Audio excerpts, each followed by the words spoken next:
महाराष्ट्र विधानसभा चुनाव में अब सिर्फ वोटिंग का इंतजार है और ऐसे में अभी भी बयानबाजियों का दौर और एक दूसरे को घेरने का लगातार सिलसिला जारी है। जहां सभी पार्टियां एक दूसरे को तंज कसने का मौका नहीं छोड़ रही, रैलियों का अंबार शुरू हो चुका है। वहीं कांग्रेस लगातार अधिकारियों को हटाने की पहले से ही मांग करती रही है और इस पर अड़ी हुई है। वहीं दूसरी तरफ शिवसेना यूबीटी ने भी अपना समर्थन दिया है, साथ ही कई आरोप भी लगाए। दरअसल कांग्रेस पार्टी निष्पक्ष चुनाव सुनिश्चित कराने के लिए चुनाव आयोग से कई पत्र लिख चुकी है और उनसे अपील कर चुकी है कि डीजीपी रश्मि शुक्ला को हटा दिया जाए। दरअसल कांग्रेस के प्रदेश अध्यक्ष नाना पटोले ने चुनाव आयोग को एक पत्र लिखा जिसमें उन्होंने निष्पक्ष विधानसभा चुनाव सुनिश्चित करने की मांग की है। पटोले ने निर्वाचन आयोग को लिखे अपने पत्र में आरोप लगाया है कि शुक्ला एक विवादास्पद अधिकारी हैं जिन्होंने बीजेपी का पक्ष लिया है और उन्होंने पद पर बने रहने के लिए निष्पक्ष और पारदर्शी तरीके से चुनाव कराने पर संदेह पैदा होना ऐसे में स्वाभाविक है, क्योंकि उनकी प्रक्रिया और उनका कामकाज विवादित है। पटोले ने यह भी कहा कि निर्वाचन आयोग शुक्ला को हटाए।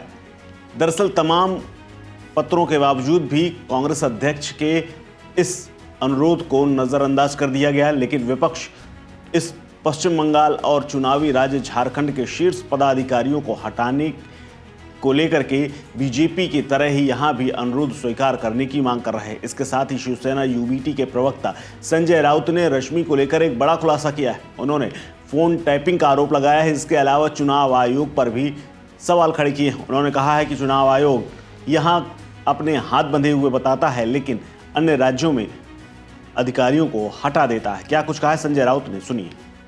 देखिए, राज्य के पुलिस महासंचालक रश्मि शुक्ला के बारे में बहुत गंभीर आरोप है। 2019 में जब हमारी सरकार बंद रही थी तो यही पुलिस महासंचालक या डीजी रही उस वक्त, जो सीधे सीधे भारतीय जनता पार्टी के लिए काम कर रही थी। हमारे सभी के फोन टैपिंग करके हम क्या करने जा रहे हैं उस बारे में वो देवेंद्र फडणवीस को पूरी जानकारी दे रही थी, फोन टैपिंग कर रही थी। मेरा फोन, शरद पवार साहब का फोन, उद्धव जी का फोन, नाना पटोले जी का फोन, सबके फोन टैप कर रही थी। ऐसे व्यक्ति आज पुलिस महासंचालक हैं। क्या आप उनसे निष्पक्ष चुनाव करने की अपेक्षा कर सकते हो? हमने ये कहा कि उनको उसके हाथ में चुनाव नहीं देना चाहिए। तब चुनाव आयोग ने कहा कि हमको अधिकार नहीं है। ऐसा कैसा हो सकता?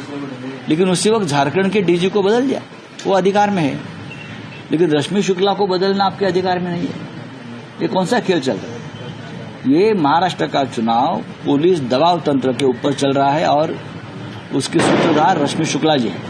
आपको बता दें, वरिष्ठ आईपीएस अधिकारी रश्मि शुक्ला को इसी साल डीजीपी के पद पर नियुक्त किया गया था। रश्मि शुक्ला 1988 बैच की आईपीएस अधिकारी हैं। इससे पहले रश्मि शुक्ला एसएसबी में भी महानिदेशक के पद पर काम कर चुकी हैं। आपको बता दें, रश्मि शुक्ला महाराष्ट्र की पहली महिला डीजीपी हैं। इससे पहले वो पुणे पुलिस में आयुक्त के तौर पर काम कर चुकी हैं। साथ ही राज्य खुफिया विंग के निदेशक के पद पर और अन्य पदों की जिम्मेदारी भी निभा चुके हैं। उनका नाम महाराष्ट्र में फोन टैपिंग के केस में भी आ चुका है, जिसका जिक्र संजय राउत ने आज किया है। इस खबर में फिलहाल इतना ही। अपडेट्स के लिए बने रहिए वन इंडिया हिंदी के साथ। नमस्कार।